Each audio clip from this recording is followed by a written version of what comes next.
Hello, everyone, and welcome to the Healthy Living Podcast. I'm your host, Gina Horan. We've got a great one today. I'm so excited to interview Miss Sabrina Ciceri. Welcome to the podcast. Thank you. So I'm going to talk a little bit about you to start. You are the author of If It's Not One Thing, It's a Mother.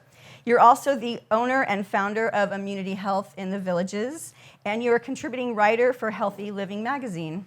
Yes. Are you excited? Do you love doing that, by the way? I do. Awesome. All of it. Of course. So I had so much fun doing research on you, and I met a lot of people who know you. And one of the main themes that people said about you was force of nature. Force of nature. Oh, Sabrina, she's a force of nature. And I'm curious, why do you think that is? I don't know for sure. I've always had a lot of energy, and I think that it's almost a blessing and a curse that everything that I go at has urgency. So if it's a great idea, not necessarily all the time has it worked out that I try to run with it, but I think that's kind of why they would say that. You know, as soon as we come up with something, it's like, all right, then let's start it now. And these were some of your longtime friends and associates. So, I mean, I'm just wondering, you know, is that kind of what you do with people that you've just met, or is that how you are in life at the grocery store, you know, with all your friends, or all of it? Yeah, pretty much everywhere. Okay, perfect. Everywhere, strangers in the store. Yeah. That's wonderful. Yep. So, one of the things that I really loved was reading the new inaugural Healthy Living magazine, and it's called The Mother Load. That's sort of your contribution. And you talk about balance in a life of chaos. And you do have a very large family. So I'd like to start by talking about your family. You have 6 kids. You fostered kids with husband Joe. So let's start with your family and sort of the dynamic of how that all started.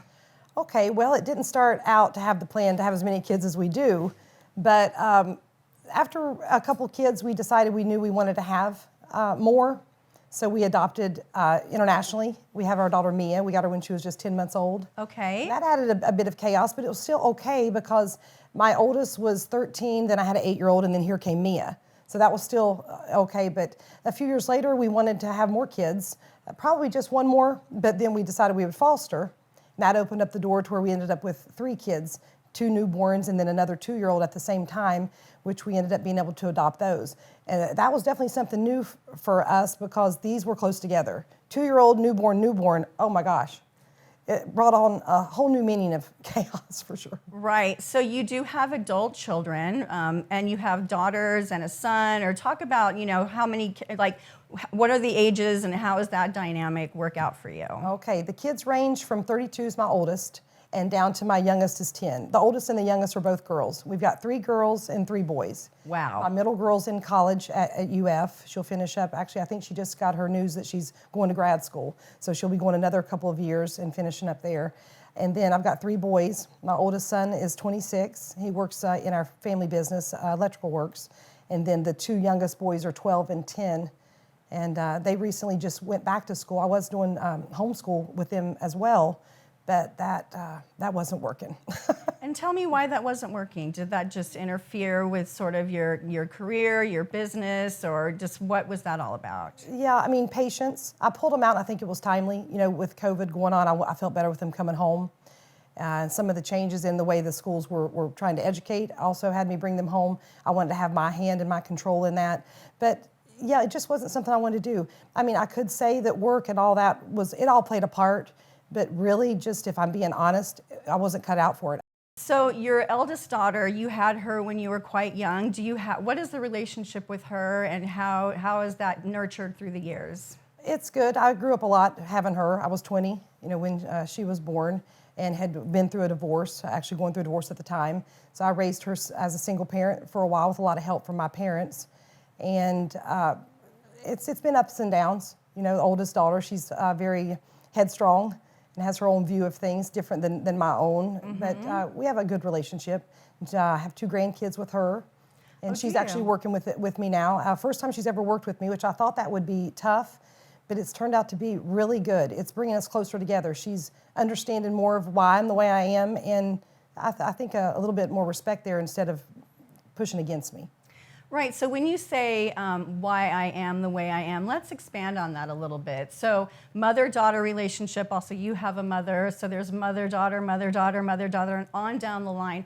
What do you think her perspective was when she was younger, and bouncing off what you just said, what is it now with your daughter? Well, I was nicknamed by her growing up the warden. So I was very strict, very regimented, big on respect.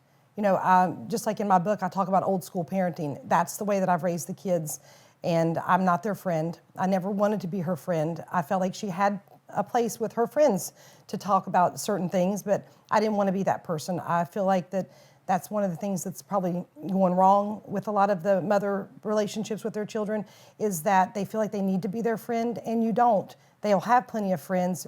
They only have one mother relationship, and I've stayed stern to keep that the way it is. I mean, she doesn't cuss in front of me. Simple little things. She just respects me. And she thought that was bad, and now she sees that in the way that my life has rolled out and the way I run a business, that it's a good thing. It turns out that she respects it now. So that's cute. She named you the warden. So bouncing off that again, what goes on at home? So obviously you're not just a warden. You probably have fun sometimes together. You probably go to the amusement parks together. What's the balance between being, strict, stern, and regimented, or just having, regulations and respect, and then also having fun? Well, it's tough. It is hard to balance sometimes, especially having the three at home now. There's just so much competition that goes on between them, and there's lots of extra schoolwork and all that takes place. I make sure that we do have lots of fun, but we follow a pretty strict schedule. They get up, they make their beds, they take their vitamins, things are in line with what they do. They pack their own lunches, they get their own water. After school, they help. They know that they get their own laundry together once a week, and they wash it, and they dry it, and they fold it, and they put it away, and I inspect it. Just trying to teach them how to take care of themselves. I want them to be productive, successful adults in life, and not entitled. They have their play. It's house rules. It's not mom's rules. This is what it takes for us to work together for the house. When groceries come, they help unload. They just have a part in everything. They work together and unload the dishwasher. The fun stuff we do, though, in the evenings, we go ride around our land on four-wheelers. We do watch TV, movies together. We go to the beach. We do fun things, but really a lot of the schedule's not a ton of fun. We're just, they're going to school, they're coming back, and we're trying to get prepared and get things done for the next day. You're just teaching them good life skills, basically. Yeah. Now, we're missing one key person in this whole equation, husband Joe, I think 30 years now. Yeah. So how do you keep all that romance going and also keep the house going and run a business as well? Oh, well. Let's keep it PG-13 now, Sabrina. Oh, I will. It's definitely PG-13 when you've been together over 30 years. That's awesome. But he's my oldest child. Yeah, I take care of him too. But I mean, we have a lot of fun. We're friends, and we laugh, and we work together, and we're witty and sarcastic and make cracks on each other. We're always laughing. So that helps. Romance, it is harder at times, especially having the additional kids. And we've got 3 dogs and 3 cats, and we've got our sets of parents that are calling and tending to them too. But it's time away. Really, at this point and stage in our life, we do stay so into work mode and taking care of the kids and the house, and that we have to schedule time to get out of town. Well, this seems like a great time to take a break. We're going to come right back and talk about immunity health. Folks, we'll be right back with Sabrina Ciceri. Don't go away.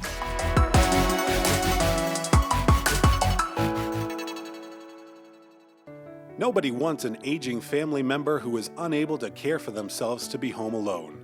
Lake Center Home Care believes the best healing happens when you are most comfortable. The company provides exceptional personal care in the comfort and privacy of your own home.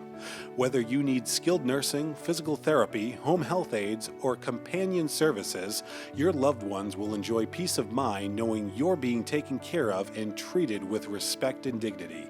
Lake Center Home Care is locally owned and managed with a team of highly qualified professionals who are passionate about taking care of their neighbors. Call 352-315-0050 or visit golchc.com to learn more about this amazing company. Okay, welcome back to Healthy Living Podcast. We're still here with Sabrina Ciceri. This has been so much fun. Now, I had the pleasure this weekend of going to your Immunity Health Wellness Center in the Villages for a treatment. And the first thing I have to say is you know how to hire people. They were so caring. I felt, everybody goes through things in life, and I've been feeling a little down lately. And I think I walked in on a Saturday morning, like I just got out of bed. I think I probably did. And the minute I opened that door, they embraced me, they hugged me, they were asking how I was doing. And then I had this IV treatment that brought me back to life. And I think I laid on one of those funky beds in the back. Can you describe, first of all, what I went through, and then we'll talk about some more of the treatments there at Immunity Health. Okay, well, first of all, thanks for recognizing the staff. That's really a huge importance, for me, is the team, to have a culture of love. A lot of people come in there that are scared and don't understand what we do.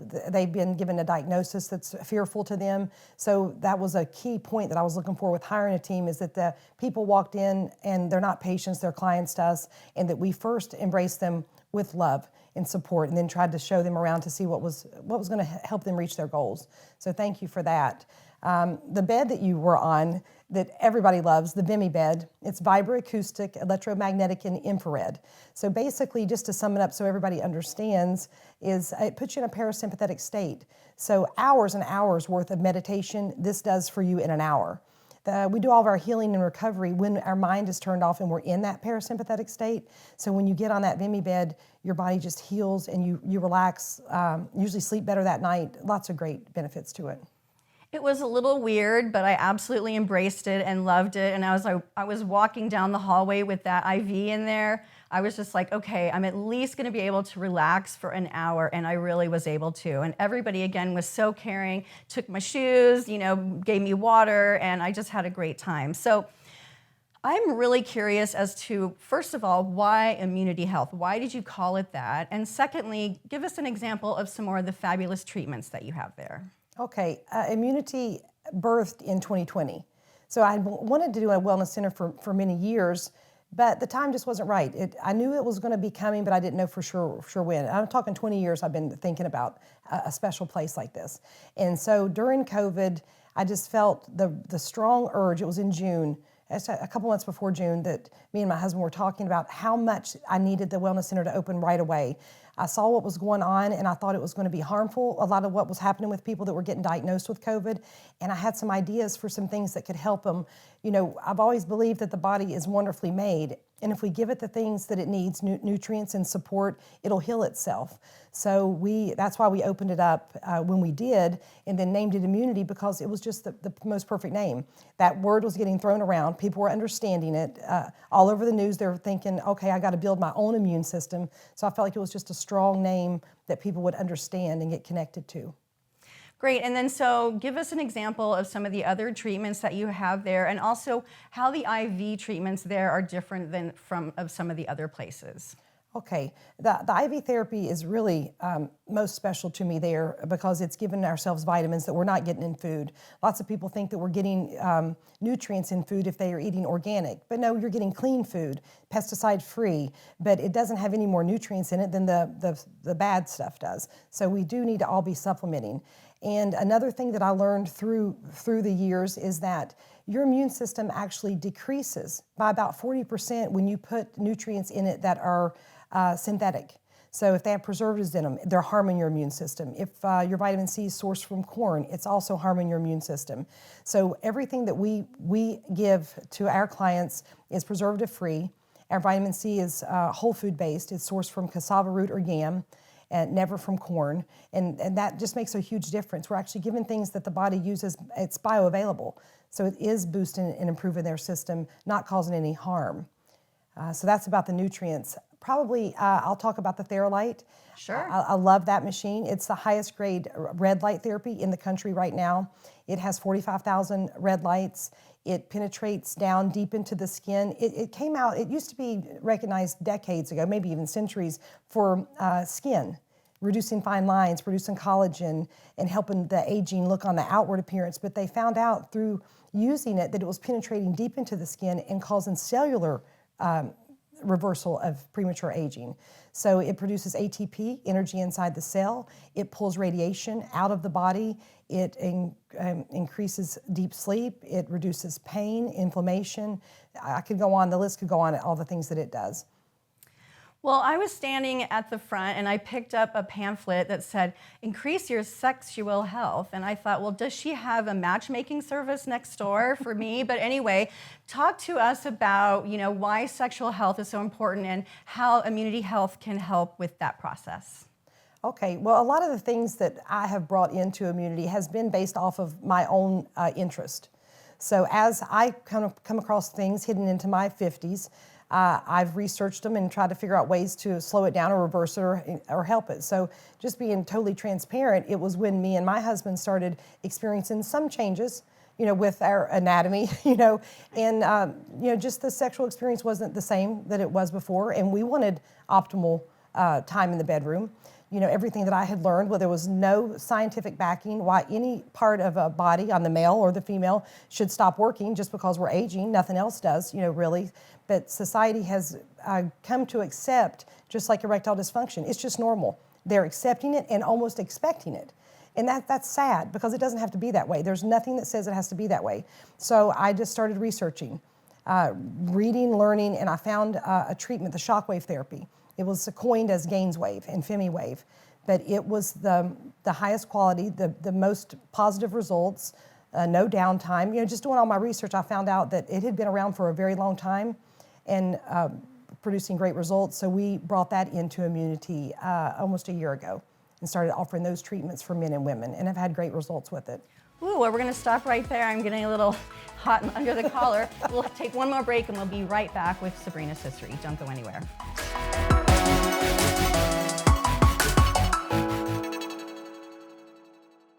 Is pain or restricted range of motion keeping you on the sidelines? Get back in the game with expert orthopedic care from UF Health Medical Group Orthopedics. UF Health Medical Group Orthopedics provides robotic-assisted surgical joint repairs and replacements, post-operative care, and inpatient rehabilitation services, all close to home, right here in Lake and Sumter counties. And for those unexpected injuries, UF Health Medical Group Orthopedics offers convenient walk-in and same-day appointments. To learn more or to schedule an appointment with one of their specialists, call 352-323-5665. Okay, welcome back, everyone. We're here with Sabrina Ciceri. We have something in common. We are both only children. Oh, wow. And I'm pretty sure we have interesting relationships with our mothers. So, because you wrote the book, If It's Not One Thing, It's a Mother, I poured through it. It took me like 2 hours. I could not put it down. Very, very fun read. Right now, I'm going through something that a lot of people in the villages are going through, moving from another place to come here and take care of a parent.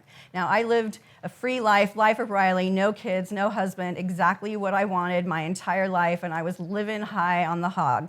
And then my mom needed me. So I moved across the country, moved in with her, and have been taking care of her for a couple of years. And I'm not alone. A lot of people around here do that. Now, my question is, what advice would you give someone who has sort of picked up stakes, taking care of a parent, and kind of going through it alone or with maybe someone else? Those resentments come back. What advice, after reading your book and coming to terms with your own relationship with your mom, what advice would you give me and others going through the same thing? Well, I think it's just true to take care of yourself.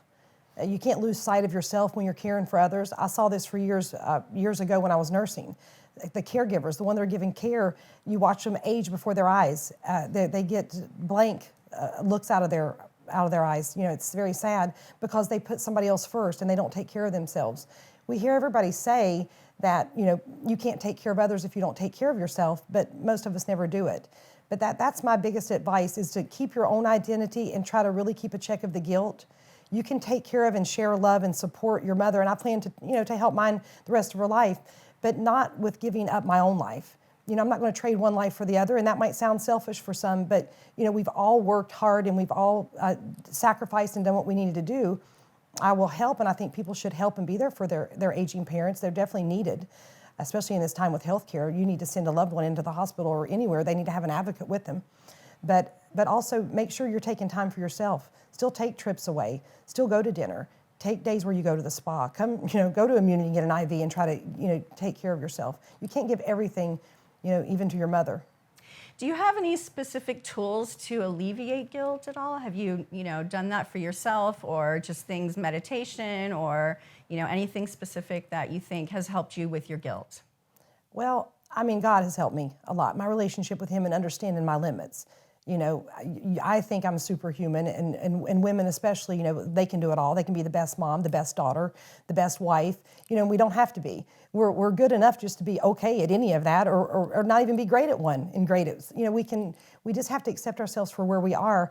I continually push myself to be a better version of myself, but also I think with the acceptance and understanding, my relationship with God, helps tremendously, that I love myself for where I'm at, and I'll do what I can, but I'm not going to try to do more than I know that I can do. I can only do what I can do. When I feel like I'm ready to run to the closet and just hide my head, it's time to say no to a few things and take a break. And it's taken me a lot of years to get to the place where that's okay, but I just encourage women to be strong enough to actually say, I can't take that on, and I'm not ashamed that I can't do any more than this. This is good enough. Find somebody else to help. Well, that is great advice, and I really appreciate you being here. So where can everyone get a hold of you at Immunity Health? Do you have a website? Yes, I think it's going to be easiest if they can go to immunityhealth.com and just click on the info email, and then that'll send straight to me. And where can we get your wonderful, fascinating book? Amazon. Oh, on Amazon, okay. It's hard, sometimes they're saying to search up, if it's not one thing, it's a mother, but if they search up Sabrina Ciceri, it pops right up. Well, you can come back anytime. Next time we're going to do happy hour. How does that? Happy hour with Sabrina and Gina. How does that sound? Oh, we can get deep. Let's talk about want better sex with a few beers. Okay, let's find me a man first. Anyway, that wraps up our very first edition of the Healthy Living Podcast. I'm Gina Horan. We'll see you next time.